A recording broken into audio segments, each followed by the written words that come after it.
I'm Dr. Scott Saunders from naturaleDoctor.com. And I want to talk to you about stress. Stress is universal. Everybody has stress. Life is stressful because things happen that aren't predictable. If everything was perfectly predictable, then we wouldn't have stress. But that's not life. So what is it that makes life stressful? Well, it's what I just discussed, change. When something changes, that's when the body feels stress. We often think of somebody who's got too much to do and not enough time to do it, working long hours, that kind of thing is stress. That's not really what's stressful to the body. In fact, if you think about it, there have been studies done on people who are really busy, have a lot to do, and they never have a single sick day at work, and then they finally take, after 5 years of doing that, they take a long deserved vacation, and what happens? They get sick when they're on vacation, or they have a heart attack, or something terrible happens. Another thing is to consider is, what's the #1 risk factor for dying? Retirement. After working for 20, 30, who knows how many years, somebody finally retires, and within a year to two, they're dead. Why does that happen? Well, that's what stress is all about. Change.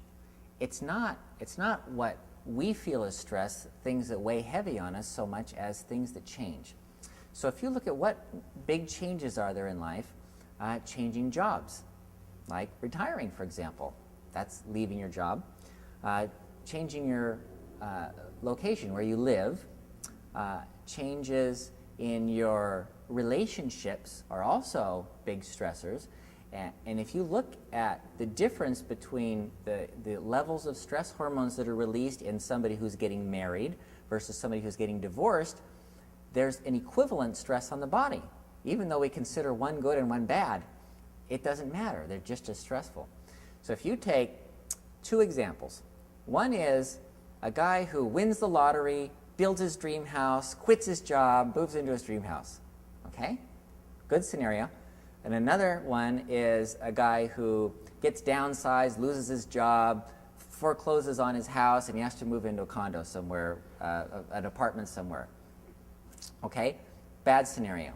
Well, guess what? The stress levels are about equivalent in that because you have the same kinds of things going on. So when you think of stress, think of change. What are the changes in your life that have happened? The biggest change and the biggest stressors in life are changes in relationships. So the death of a loved one would be at the top of the list. And then I talked about marriage and divorce, changes in jobs, and changes in where you live, moving to a new location. Those are all the biggest changes in life. So when you start feeling really stressed and you go, why am I having all of these stress-related problems? Start looking at that first.